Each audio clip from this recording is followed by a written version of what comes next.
Kulandra Swami, the former regional director of the IGNO, Dr. Ananda Palaniswamy, Dr. Palani, and the today's awardees, Dr. Prema Nandakumar, Dr. N. Ganeshan, Professor A.K. Venkatachalapati, and the friends, admirers, and the former colleagues and the students of the Professor Kulandra Swami, invitees, and the ladies and gentlemen.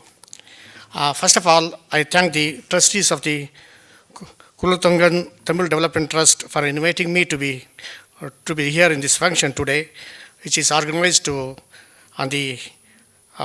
mark the second death anniversary of Professor Kulandra Swami, and also for the distribution of the awards to the eminent scholars in the various fields. Although I did not have a privilege to personally meet and talk to Professor Kulandra Swami, but however, my interest in higher education and my continued association with the higher education for the last 50 years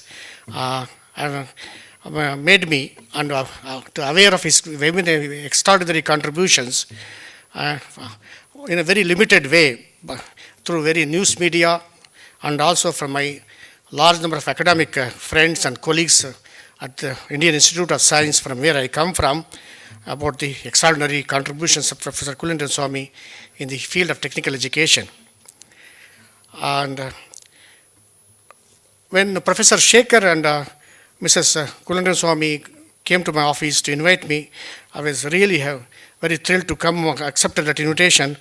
And in fact, at that time, as I mentioned to you, I did not know until that the full contribution of the Professor Kulandra Swami.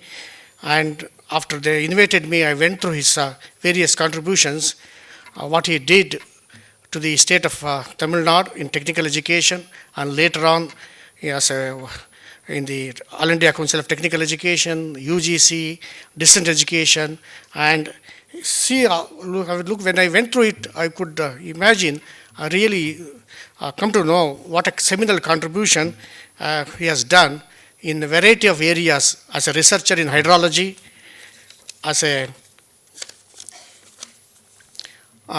expert in the water resources, as an educationalist, in not only steering the Department of Technical Education of the Government of Tamil Nadu, but at the same time very successfully managing 3 different universities for a record period of 14 years, which includes Anna University and the Indira Gandhi National University. It's 14 years. It's a very record time that he was at the helm of the affairs of these 3 universities. He steered and made his footprint. He established his footprints as an AS educational administrator, and in fact won the accolades of the large community of the respected academicians, because in the recent past, when people came to know that I joined the Anna University, and everybody was telling me, hey, in Anna University, I used to know Professor Kulandra Swami. He's a great man. He's did a tremendous job. He's a very respected educationalist, technocrat, and he contributed very significantly. So that it shows the breadth of his contribution and the intensity of his contribution of Professor Kulandra Swami. And in fact, I would say that he was one of the very few personalities who served as a VC for the 14 years, perhaps after legendary Dr. A.L. Mudaliar, who was also, I think, for such a long tenure he had as his Vice Chancellor at Madras University. In my memory, if I remember, during that period of time, when people headed the kind of an institutions, is when Dr. Satish Dhawan, who was the director of the Indian Institute of Science for 22 years. So, it looks like people like Professor Mudaliar, Dr. Mudaliar, who was very most admired and respected and a very failed educational administrator in the country, and we are wondering whether we have such kind of a breed of people in the present days when we are seeing what is happening around in the educational scenario, especially in the higher education. In fact, I have been also in the higher education. I've been with all the time in the central institutions. For the first time, I came to the state university system here, and If you look at the way in which has happened during those immediately of the independence, the kind of vice chancellors we had, that kind of a breed, why it doesn't exist these days. Perhaps I think it's all of us here, and perhaps the entire system, the community of the people who are responsible for these machineries that is involved in the VC selection, where it's involved, how we are in those processes, how there is a clear lapse of rigorous yardsticks and the scrutiny, which is not employed perhaps by those kind of machineries who are various body of people who are involved in this one. It reflects, why we are not able to do that one. Perhaps that is the reason why I think we don't have that kind of vice chancellors with such a highest integrity, contribution, and passion for the work, passion for the nation, and we don't have that one. And I think we all have to really see that what is happening recently, not only here but everywhere elsewhere, the vice chancellor's tenure is cut short, and sometimes they are asked to leave and go to where such kind of instances makes an economic community like us, keeps our health, our we feel sometimes very ashamed that when such a talent exists, when the aspirations are very high, when the economic lives of everyone, all of us are very high, why such kind of things happen? Whereas during those days when this poverty was very high, education was not very well seen, but we still had such kind of stalwarts who ruled the institutions, who established the institution, who founded such institutions. And I'm very glad that Dr. Kulendra Swamy, who stayed at the University of Anna University for 10 years, I think he laid a very great foundation. And I will come to that one, what kind of a contribution he did. And I'm glad that after 28 years from the time lapsed from his departure, I occupied here.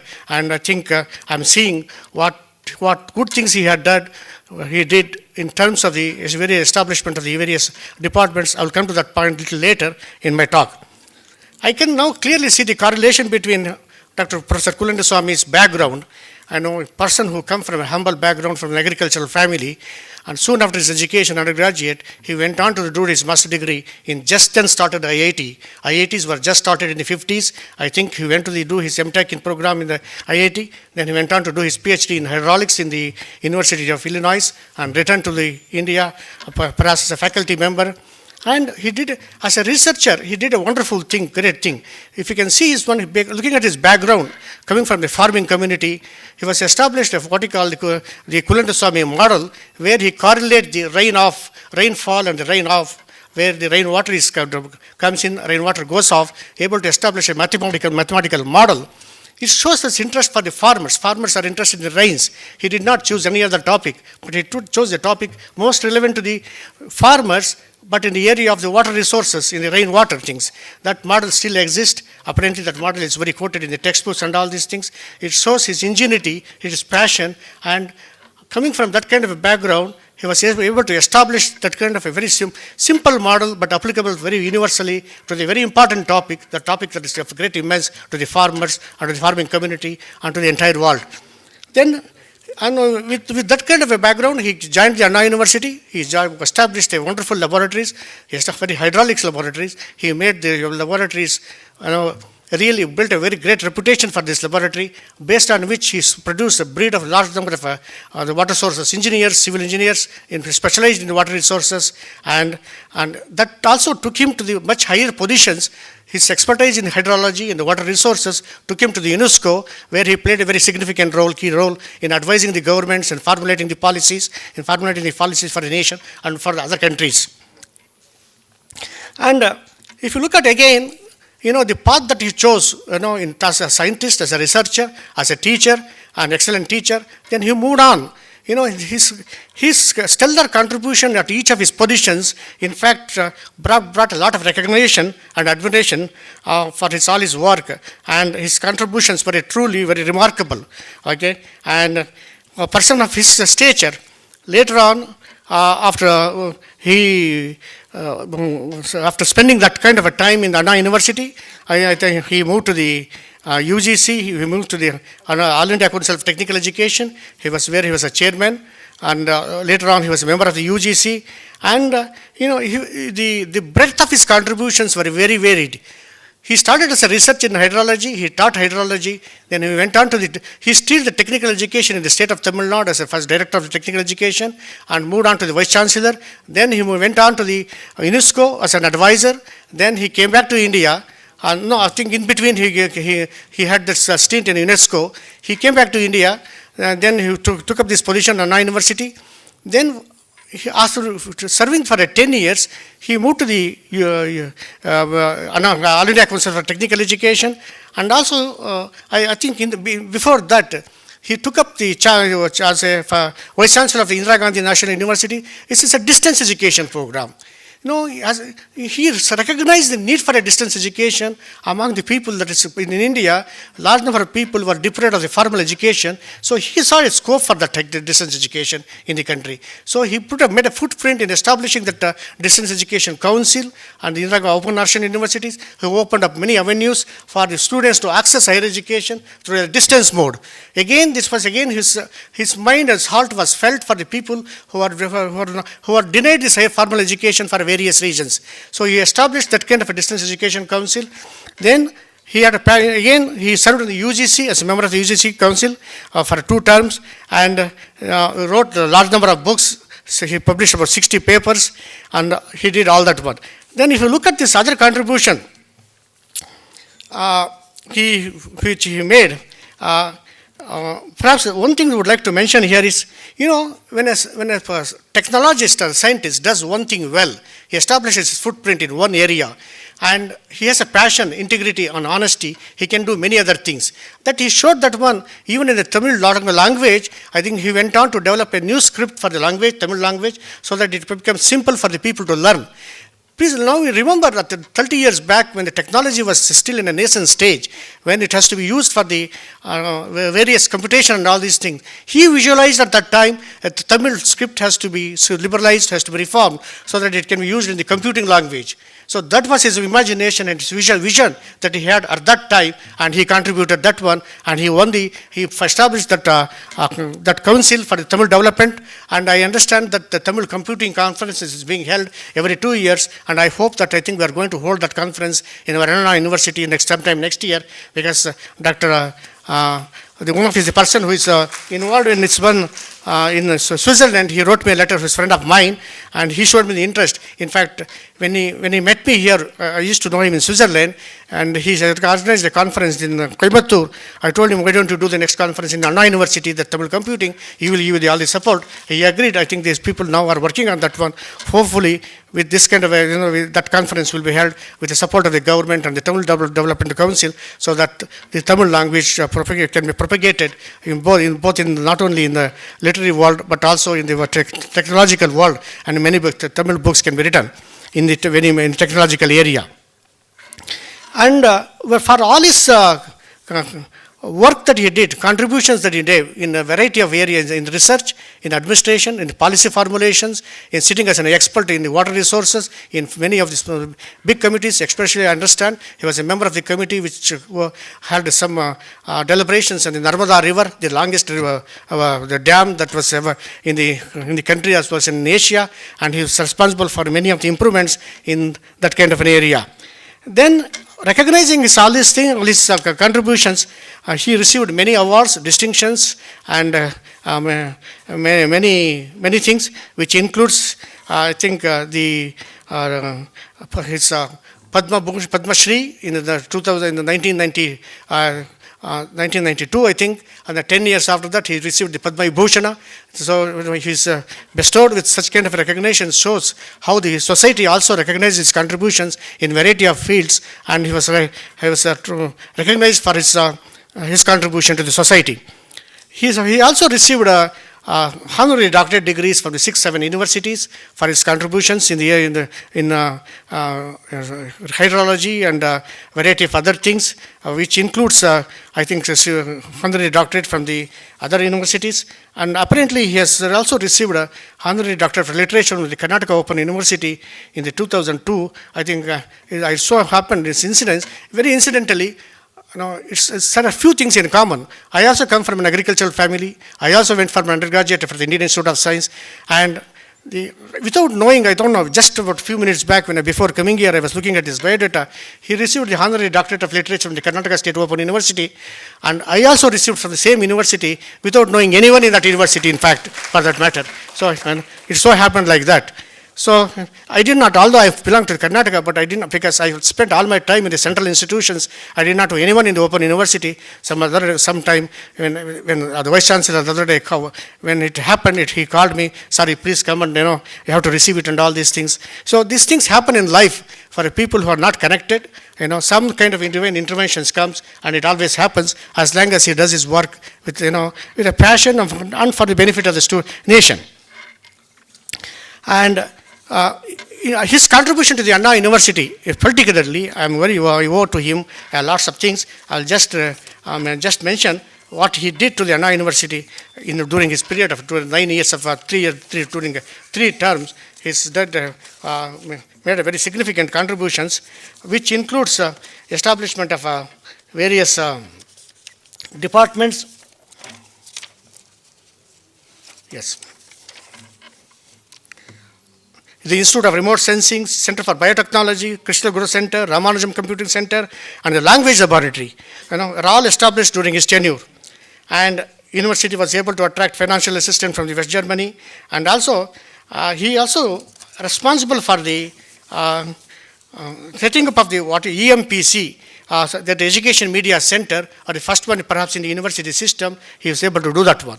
Okay, so all this reflects a person coming from a humble background, agricultural family. If he has a passion, commitment, and a devotion, and how much he can do, when he to the nation and to the state, and he did all that one during his lifetime. So I'm very happy that to be associated with this function, and what he did for the Anna University, and that was a very golden period. My colleague says before, when I joined, this university had a golden period during his period, and I hope that will come back after some time. So with this one, I thank you very much for inviting me to be here, and wish you all the best. Thank you. அனைவருக்கும் எனது மனம் தாழ்ந்த வணக்கத்தை தெரிவித்துக் கொள்கிறேன். இவர்கள் கூறியது போல் திரு குழந்தைசாமி அவர்களது வாங்கலாம்பாளையம் என்ற ஒரு சிற்றூர் அருகே எனது ஊர் இருக்கின்றது. அவரை பல காலம், கிட்டத்தட்ட ஒரு 40 வருடங்களாக அவரிடம் நெருங்கி பழகியுள்ளேன். அவர்களை பற்றி பேச வேண்டுமானால் 20 நிமிடம் மட்டுமல்ல, 2 நாட்கள் மட்டுமல்ல, 2 வருடங்கள் முழுமையாக பேசினாலும் அது மிகையாகாது. இன்று இந்த புயல் வராது, வந்தாலும் அவரது புகழ் மங்காது என கூறி, அவர் பெற்ற பெருமைகளை அதில் சிலவற்றை கூறி விடைபெற இருக்கின்றேன். இந்த மேடையிலே பேசுவதற்கு எனக்கு ஒரு வாய்ப்பளித்த திரு சவுந்தரவல்லி குழந்தைசாமி அவர்களுக்கும் அவரது குடும்பத்தினருக்கும் இந்த நிகழ்ச்சியினை ஏற்பாடு செய்த அனைவருக்கும் எனது மனமார்ந்த வணக்கத்தினையும் நன்றியினை தெரிவித்துக் கொள்கிறேன். திரு குழந்தைசாமி அவர்கள் வாங்கலாம்பாளையம் என்ற ஒரு சிற்றூரிலே பிறந்து கரூர் அங்கே உள்ள ஒரு உயர்நிலைப் பள்ளியிலே படித்துவிட்டு சென்னையிலே வந்து ஒரு பெரும் பல்கலைக்கழகத்திற்கு துணைவேந்தராக இருந்து டெல்லி வழியாக சென்று எவரெஸ்ட் என்னும் மலை உச்சியிலே இடம் பிடித்திருக்கின்றார் என்பதிலே எந்த சந்தேகமும் இல்லை.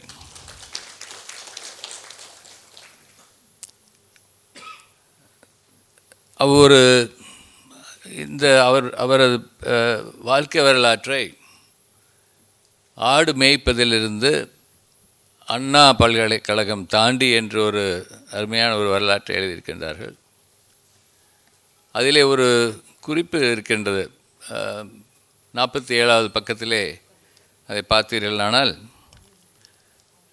அவரது தந்தை செல்லப்பா அவர்கள் அவர் பள்ளி முடித்தவுடன் எனது தந்தையின் அப்பா தாத்தாவிடம் அவரை கூட்டிச் சென்று, இவர் பள்ளி படிப்பினை முடித்திருக்கின்றார், இவருக்கு ஒரு வேலை வேண்டும் என்று கேட்டார்கள் போல் தெரிகிறது. அப்போது அவர் வெள்ளக்கோவில், எங்கள் ஊர் பக்கத்திலே உள்ள ஒரு சிற்றூர், வெள்ளக்கோவிலே ஒரு காதி மையம் இருக்கின்றது, அங்கே வேலை வாங்கி கொடுக்கின்றேன் என்று சொல்லியிருக்கின்றார். அவர் ஏன் என் பாட்டனாரிடம் சென்று அதை கேட்டார் என்று தெரியவில்லை. இன்னும் 2 பாட்டனார்கள் அவர்கள் சட்டம் படித்துள்ளனர். ஒருவர் உயர்நீதிமன்றத்திலே நீதிபதியாக இருந்தார், இன்னொருவரும் சட்டம் படித்துவிட்டு பாராளுமன்றத்திலே 2 முறை பாராளுமன்ற உறுப்பினராக உள்ளார். அவரிடம் சென்று கேட்டிருந்தால் நீங்கள் சட்டம் படி என்று சொல்லியிருப்பார்கள். அவ்வாறு சட்டம் படித்திருந்தால் நமது மூத்த வழக்கறிஞர் போல காந்தி அவர்களைப் போல வந்திருக்கலாம். இல்லாவிட்டால் உயர்நீதிமன்றம் சென்று உச்ச நீதிமன்றம் வரை சென்று ஒரு நீதிபதியாக இருந்திருக்கலாம் என்று எண்ணுகிறேன். இவரது ஆனால் தமிழும் அறிவியலும் தோற்றிருக்கும். இவர் தமிழுக்கும் அறிவியலுக்கும் கொடுத்த அத்தனை ஊக்கம் வேறெங்கும் அவர் கொடுத்திருக்க முடியாது என்று என் மனதிலே தோன்றுகின்றது. அவரது வெற்றி ஒரு மாபெரும் வெற்றி என்றே கூறலாம். அவ்வாறு அவர் வெற்றி பெற முக்கிய காரணங்களாக இருந்தவை உயர்ந்த சிந்தனையும் விடாமுயற்சியுமே ஆகும். அது மட்டுமில்லாமல் அவரது நற்குணங்களும் மனித நேயமும் அவரது வெற்றிக்கு ஊன்றுகோல்களாக அமைந்தன. அவர் ஓர் ஒற்றை மனிதர் மட்டுமல்ல, ஒரு பல்கலைக்கழகமாகவே திகழ்ந்தார். எனவே அவர் தமிழ்நாட்டிற்கும் இந்திய நாட்டிற்கும் உலகத்திற்குமே ஒரு அற்புத படைப்பாக விளங்கினார் என்பதை இந்த மேடையிலே கூறுகின்றேன். அவர் ஒரு மாபெரும் சிந்தனையாளர், அறிவியல் நிபுணர், தமிழ் மொழியிலே வல்லுனர், கவிஞர் என்று அடுக்கடுக்காய் சொல்லிக்கொண்டே போகலாம். அதற்கெல்லாம் மேலாக அவர் ஒரு மாண்புமிக்க மனிதர், மாசுபடியாத மனமும் மங்காமல் ஒளி வீசும் ஆற்றலும் படைத்தவர். தன்னிலமில்லா தொண்டாற்றும் மனமும் சிந்தனையும் கொண்டு இமயத்தில் இடம் பிடித்த மாமனிதர். அவர் தன் வாழ்க்கையிலே ஒழுக்கம் என்ற சொல்லுக்கு இலக்கணம் வகுத்தவர் என்று கூறுவதிலே எந்த சந்தேகமும் இல்லை. அவரை பற்றி சில அவர் சிந்தனை போன வருடம் ஒரு நினைவு மலர் என்று ஒன்று வெளியிடப்பட்டது. அதிலே பல குறிப்புகள் உள்ளன அவரை பற்றி. அந்த குறிப்புகளிலே இருந்து சிலவற்றை இன்று நான் நினைவு கூறுமாறு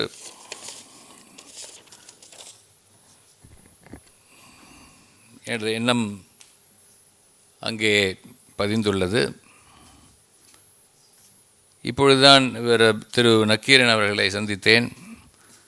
அவர் விசி குழந்தைசாமி அவர்களது வாழ்வினை பற்றி சிறு கவிதை ஒன்றை எழுதியிருக்கின்றார். ஆடு மாடு மேய்ப்பதில் தொடங்கி அண்ணா பல்கலைக்கழகத்தை தாண்டி நாடு புகழ் வெற்றிகள் நாளும் கண்டவன் நீ. ஏடெடுத்து எழுதி வைத்த இலக்கியங்கள் கட்டுரைகள் பீடு நடை போடும் நல்ல பேச்சுக்கள் தந்தவன் நீ. பல்கலைக்கழகங்கள் பாங்குற நிறுவி எல்லைகள் இல்லா இடமாய் வளர அடித்தளம் அமைத்து வடித்து காட்டி முடித்து கொடுத்த மாதிரியானவன் நீ என்று ஒரு நீண்ட கவிதை ஒன்றை எழுதியிருக்கின்றார். இன்னொரு சந்தர்ப்பத்தின் போது ஒரு கருத்தரங்கு நடைபெற்ற பொழுது திரு வி.சி. குழந்தைசாமி அவர்களிடம் நன்றாக பழகியிருந்தாலும் பல நம் நாட்டின் முன்னாள் ஜனாதிபதியான அப்துல் கலாம் அவர்கள் சில கேள்வியினை எழுப்பி அதுக்கு அவரே பதிலும் கூறியிருக்கின்ற ஒரு சந்தர்ப்பத்தை இந்த மலரிலே கூறியிருக்கிறார்கள்.